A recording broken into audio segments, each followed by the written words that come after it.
기도하고 하나님 말씀 받겠습니다. 하나님, 대림절 네 번째 주일 하나님 말씀 앞에 섭니다. 하나님 임재 앞에 섭니다. 하나님, 세상은 혼탁하고 세상은 하나님을 부인하고 세상은 죄악으로 가는 그 삶을 살지만, 세상은 코로나 팬데믹 속에 묶여 있지만, 하나님, 저희들은 하나님 안에, 예수 안에, 성령 안에, 말씀 안에, 진리 안에 자유하며 우리의 영혼이 기쁨으로 평강으로 충만케 해 주시옵소서. 예수님의 이름으로 기도하옵나이다. 아멘. 사랑하는 성도 여러분, 행복하십시오. 성령 충만하십시오. 아멘.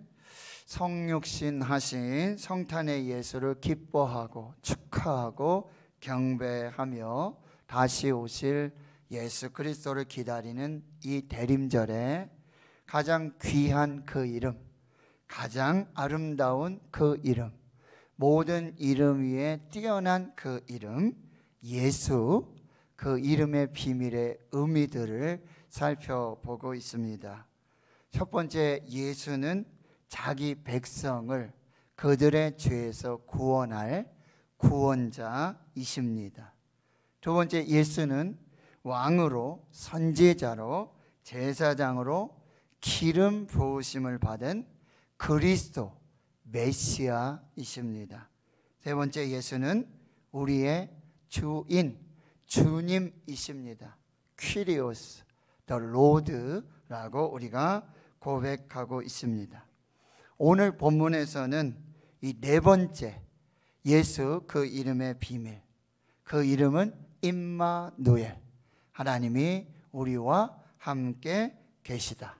God with us, 하나님이 우리와 함께 계시다. 임마누엘, 우리와 함께 하시는 하나님. 그래서 오늘은 이 본문 말씀에서 임마누엘, 우리와 함께 하시는 하나님, God with us, 그 의미들을 살펴보며 하나님의 은혜를 받도록 하겠습니다. 첫 번째는요, 바로 이 임마누엘의 의미는 우리가 경험하고 다가갈 수 있고 만날 수 있고 보고 듣고 만지고 사귐으로써 교제하실 수 있는 하나님이심이 바로 이 임마누엘 이름에 들어있다는 것입니다. 하나님은 임마누엘로 우리가 사는 이 땅, 유다 베들레헴 말구유의 아기 예수로 성육신 하시기 전까지 하나님은 우리 인간이 가까이 하기에는 너무 멀리 있고요, 또 너무나 높이 계신 초월자로 존재하시는 분이었습니다. 볼 수도 없고 만질 수도 없고 그리고 들을 수도 없고 사귈 수도 없는 그런 초월자로 계시는 하나님.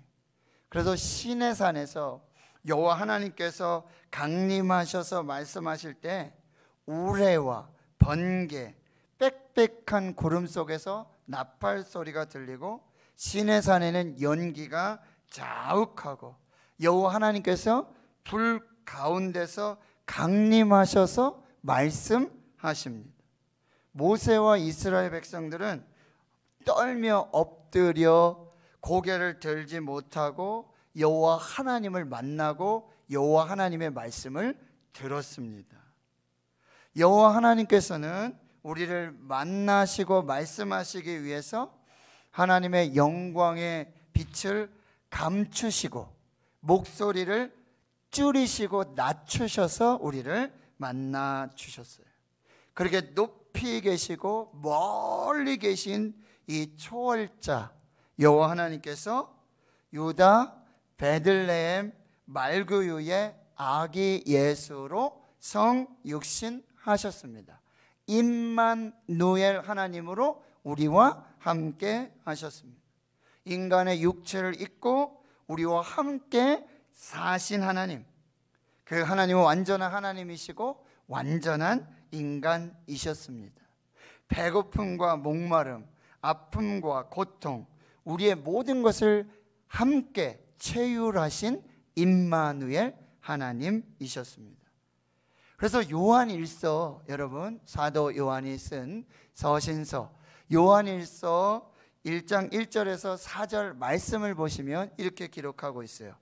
태초부터 있는 생명의 말씀에 관하여는 우리가 들은 바요 눈으로 본 바요 자세히 보고 우리 손으로 만진 바라. 이 생명이 나타나신 바 된지라 이 영원한 생명을 우리가 보았고 증언하여 너에게 전하노니 이는 아버지와 함께 계시다가 우리에게 나타나신 바 된 이시니라. 우리가 보고 들은 바를 너에게도 전함은 너희로 우리와 사귐이 있게 하려 함이니. 이 사귐은 코이노니아를 말하고 있어요. 우리의 사귐은 아버지와 그의 아들 예수 그리스도로 더불어 누림이라. 우리가 이것을 쓰면 우리의 기쁨이 충만하게 하려 함이라. 하나님 성도 여러분, 여러분 하나님을 보신 적이 있습니까? 만나신 적이 있나요? 만져보신 적이 있어요? 악수하신 적이 있어요? 대화하신 적이 있으세요? 그런데 12 사도, 12 제자, 그리고 예수님과 함께 살았던 그 시대 사람들은 하나님이신 예수님, 임마누엘 하나님이신 예수님을 보고 만지고 함께 먹고 함께 자고 함께 그 삶을 누렸다는 거예요. 말씀을 준비하면서 그들은 얼마나 행복했을까. 그 말씀은 곧 진리이시잖아요. 말씀이 육신이 되어 우리 가운데 거하셨던, 성육신하셨던 임마누엘 하나님과 함께 살았던 그들, 보고 듣고 만지고 사귐으로 코이노니아로 함께 했던 제자들. 여러분, 임마누엘은 뭐야? 하나님이 우리와 함께 계시는 거예요. 함께 호흡하고 함께 동행하고 함께 말하고 함께 숨을 쉬며 함께 먹고 함께 자고 함께하는 모든 것, 하나님이 우리와 함께 하시는 것, 이것이 임마누엘입니다. 두 번째는요, 바로 이 임마누엘은 위기의 시대에 주시는 위로와 소망의 이름입니다. 여러분, 이사야 7장 14절에 이렇게 기록되고 있어요. 그러므로 주께서 친히 징조를 너에게 주실 것이라. 보라, 처녀가 잉태하여 아들을 낳을 것이요 그의 이름을 임마누엘이라 하리라. 이 임마누엘은 지금부터요, 기원전 700년 전이니까 지금부터 2700년 전이에요. 이사야 선지자를 통해 주셨던 예언의 말씀이 그대로 이루어진 것입니다. 이사야 선지자를 통해 하나님은 임마누엘의 예언을 말씀해 주셨어요. 그때에는요, 하나님의 백성들이 아람과 아수르의 침공으로 말미암아 비참하게 유린당하고 있었습니다. 당시 유다 왕은 아하스 왕이었는데요, 너무나 무능하고 우상 숭배하는 악한 왕이었습니다. 징조를 구하는 여호와 하나님의 말씀에 여호와를 시험하지 않겠다는 불신앙을 보였던 왕이었어요.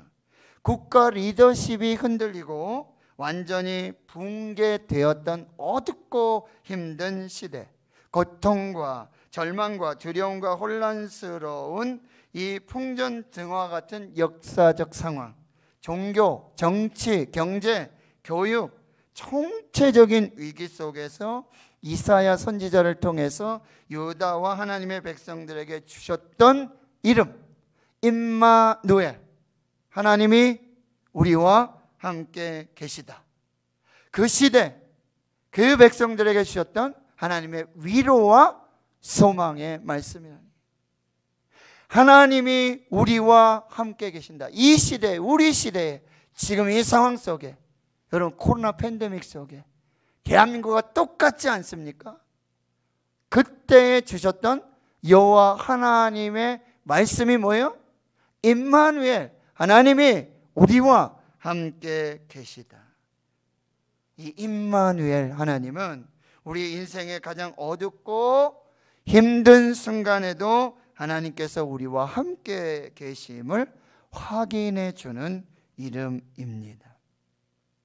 임마누엘, 이 무슨 얘기일까요? 걱정하지 마. 대학 걱정하지 마. 취업 걱정하지 마. 결혼 걱정하지 마. 재정 걱정하지 마. 질병 걱정하지 마. 염려하지 마.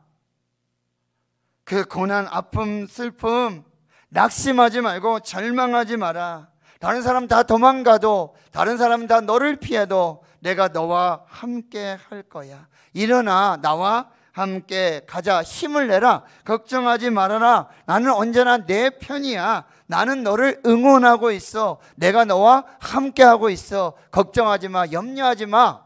이게 임마누엘이다. 할렐루야. 바로 이 임마누엘, 바로 우리 시대에, 지금 우리 시대에 코로나 팬데믹 시대에 주시는 하나님의 이름 임마누엘, 이 이름을 붙드시길 주의 이름으로 축원합니다. 세 번째는요, 바로 이 임마누엘은 우리의 고통을 체휼, 완전히 경험하심으로 공감하시고 이해하신다라는 이름의 의미가 바로 임마누엘이라는 거예요. 히브리서 2장 17절과 18절, 그러므로 그가 범사의 형제들과 같이 되심이 마땅하도다. 이는 하나님의 일에 자비하고 신실한 대제사장이 되어 백성의 죄를 속량하려 하심이라. 그가, 예수님께서, 대제사장 되신 예수님께서 시험을 받아서 고난을 당하셨은즉 시험 받는 자들을 능히 도우실 수 있느니라. 예수님, 임마누엘 하나님, 예수님은요 시험을 당하셨어요. 마귀의, 사탄의, 십자가의 시험을 당하셨어요. 그래서 시험 당하는 자들의 시험을 아세요. 하나님 아무것도 몰라. 내 시험 몰라. 하나님 내 고난 몰라. 내 고통 몰라. 아니요. 임마누엘 하나님은요, 임마누엘 예수님은요, 그 시험과 고통을 다 자기가 당하셨어요. 다 아세요. 시험 당하는 걸 다 아세요. 그 아픔과 고통을 다 아세요. 이 세상의 어떤 고통이 십자가의 고통, 그것을 능가할 수 있을까요? 그 채찍의 고통을 능가할 수 있을까요? 하나님은 몰라. 내 고통 몰라. 내 아픔 몰라. 내 실패 몰라. 아니요. 하나님은 다 아세요. 히브리서 4장 14절에서 16절, 그러므로 우리에게 큰 대제사장이 계시니 승천하시니 곧 하나님의 아들 예수시라. 우리가 믿는 도리를 굳게 잡을지어다. 여러분, 우리에게 있는 대제사장 예수 그리스도는 우리의 연약함을 동정하지 못하실 이가 아니요, 모든 일에 우리와 똑같이 시험을 받으신 이로되 죄가 없으시니라. 예수님은 내 아픔 몰라. 내 실패 몰라. 내 절망 몰라. 내 질병, 이 고통 몰라. 내 가난, 이 몰라. 하나님 모르셔. 여러분, 우리 이런 얘기하죠. 청와대에 있는 대통령이 우리 지금 경제, 우리 집 밥그릇 이거 아느냐? 거기 책상에 앉아있는 관료들이, 그 경제 관료들이 이 민초들의 아픔, 고통을 아느냐 모르느냐? 우리 이런 얘기 하잖아요. 하나님, 내 고통 몰라. 내가 그렇게 불면증으로 내가 잠들지도 못하고 깨지도 못하고 한순간도 위로받지 못하고 평안하지 못하는 이 불안, 염려, 근심, 걱정, 고통 하나님 몰라. 아니요. 하나님 다 아세요. 우리의 연약함을 동정하지 못하실 분이 아니에요. 우리 다 아시는 분. 히브리서 5장 7절에서 10절 이렇게 말씀합니다. 그는 육체에 계실 때에 자기를 죽음에서 능히 구원하실 이게 심한 통곡과 눈물로 간구와 소원을 올려드렸고 그의 경건하심으로 말미암아 들으심을 얻었느니라. 그가 아들이시면서도 받으신 고난으로 순종함을 배워서 온전하게 되었은즉. 여러분, 예수님은 하나님의 아들이세요. 그런데 아들이시면서도 고난을 당하셨어요. 왜요? 고난받는 저와 여러분을 위해서.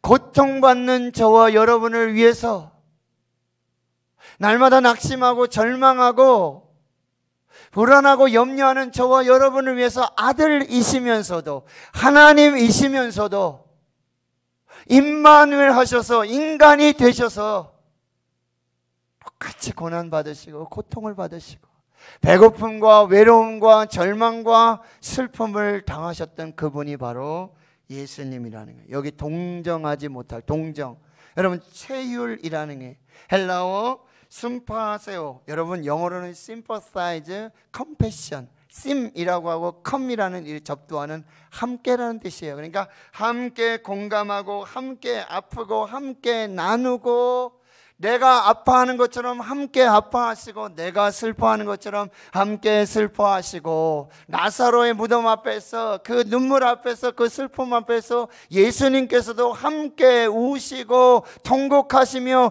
탄식하셨던 예수님, 우리의 고통을 아시는 예수. 중고등부 아이들 가지고 처음 사역하는데 떨기나무 캠프에 갔어요. 아이들 은혜 받게 하려고 그러는데 제가 은혜 받아요. 그때 제가 참 벌써 20년 전이니까요. 내 이름 아시죠? 나를 지으신 주님. 첫째 날 저녁 집회에 아이들 은혜 받게 하려고 아이들 앞에 해놓고 하나님, 이들이 하나님을 만나야 되겠어요. 예수님 만나야 되겠어요. 성령님 역사해 주십시오. 기도하는데 이 찬양을 부르는데 나를 지으신 주님, 내 이름 아시죠? 내가 너를 안다. 내가 너의 아픔을 알고 고통을 알고 너의 슬픔을 알고 너의 외로움을 알고 너의 모든 것을 내가 안다. 내 이름 아시죠 주님? 내 이름 아시죠?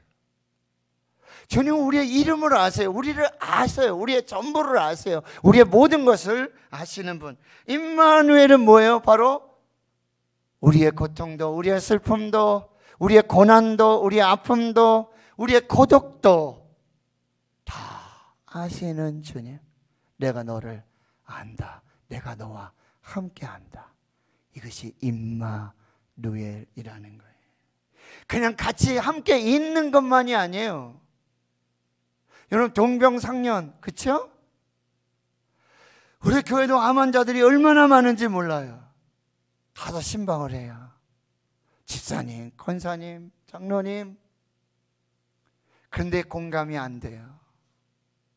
그런데 제가 암에 걸리고 방사선하고 항암을 하고 머리가 빠지고 후유증이 나고 부작용이 나고 하루하루 사는 것이 고통이고 차라리 하나님 빨리 하나님께 갔으면 좋겠습니다. 이런 시간들을 지내고 나니 이제는 알겠어요.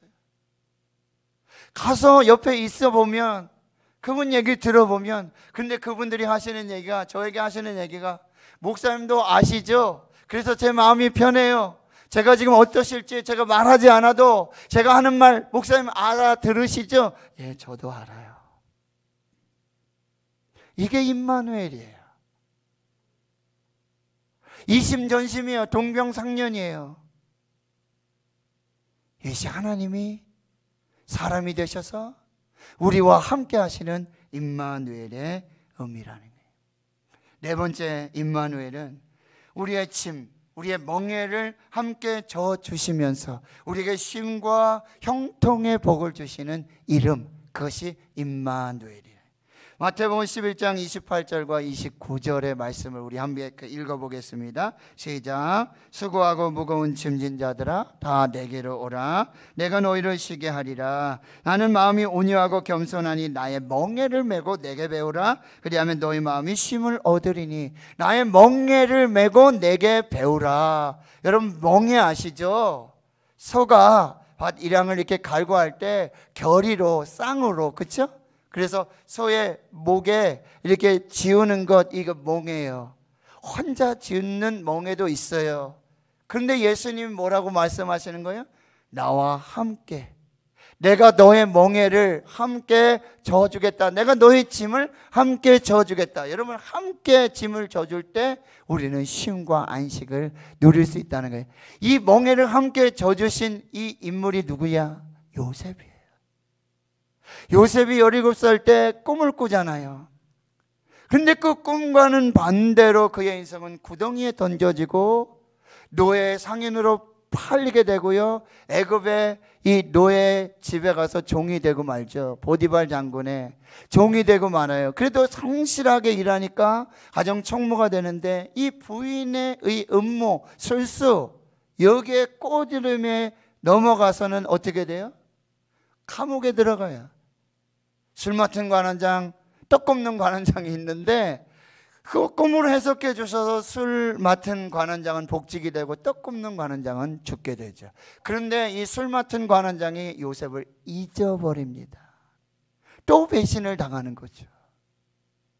그런데 여러분, 이 무거운 짐, 이 고통의 짐, 아무도 기억해 주지 않고 아무도 함께 해주지 않는 이 요셉과 함께 하셔서 그 짐을 져주시고 그 고통을 함께 하시는 분이 계셨다는 거예요. 창세기 39장 2절 3절, 여호와께서 요셉과 함께 하심으로, 무슨 말씀이에요? 하나님이 요셉과 임마누엘 하셔서 그냥 같이 계신 게 아니에요.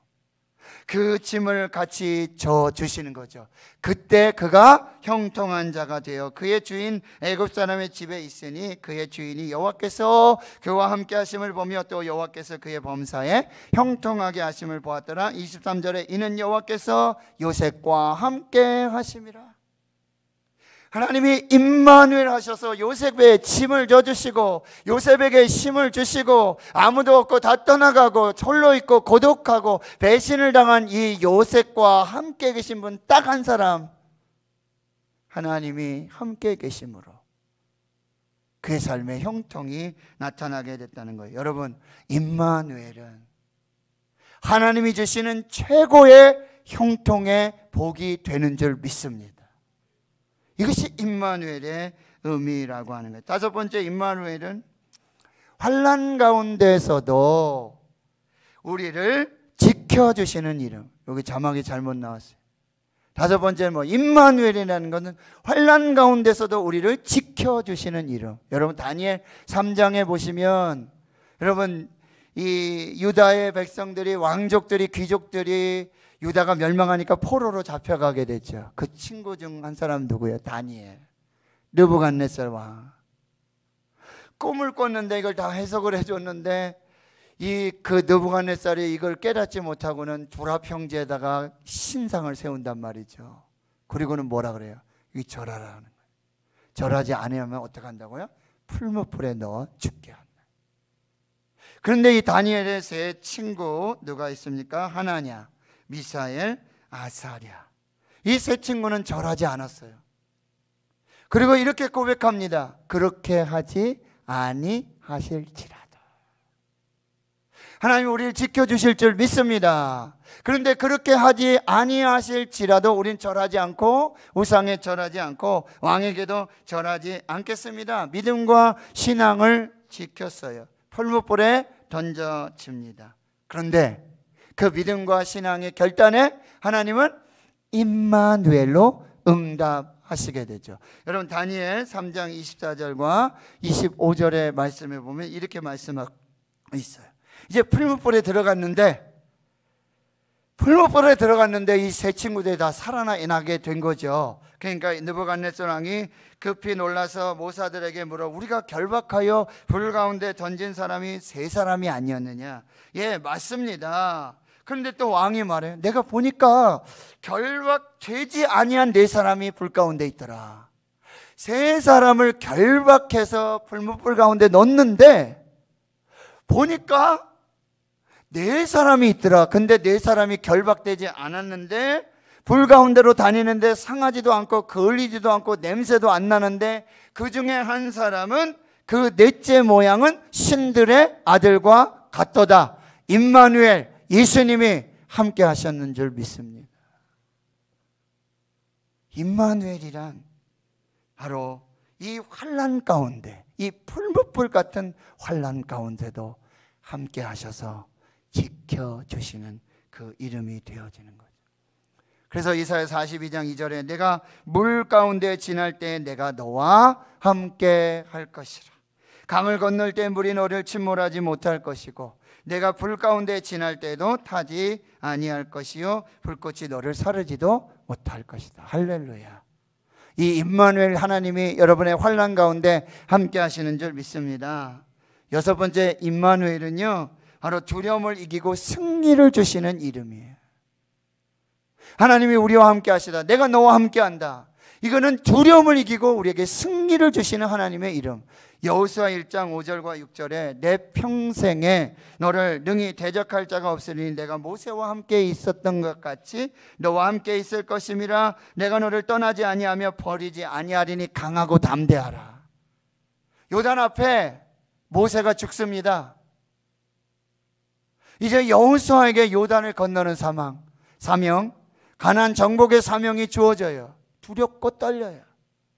그런데 하나님께서 여호수아에게 나타나서 말씀하시는 거예요. 너 평생에 너를 능히 대적할 자가 없을 것인데 내가 모세와 함께 있었던 것처럼, 내가 모세와 임마누엘 하셨던 것처럼 내가 너와 함께 있을 것이라. 내가 너와 임마누엘 할 것이다. 그리고 어떻게 해요? 너를 떠나지도 아니하고 버리지도 아니할 것이다. 강하고 담대하라. 할렐루야.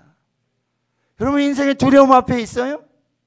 새로운 출발선 앞에 있습니까? 고등부 학생들이 청년부에 가고 청년 학생들이 이제 직장을 가야 되고 결혼을 해야 되고 새로운 사업 두렵습니까? 떨립니까? 어떻게 해야 됩니까?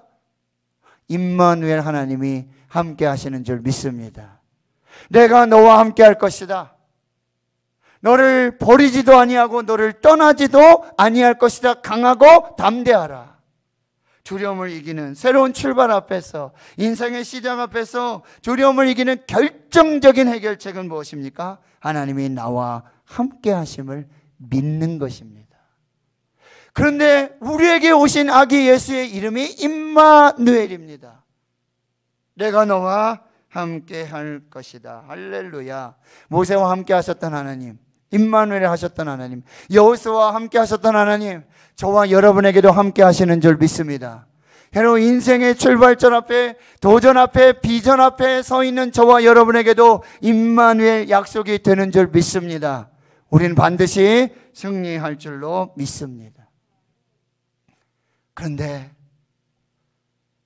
이제 마지막 일곱 번째 이 임마누엘 하나님은요, 이제 자연스럽게 우리의 기도가 되어지는 거예요.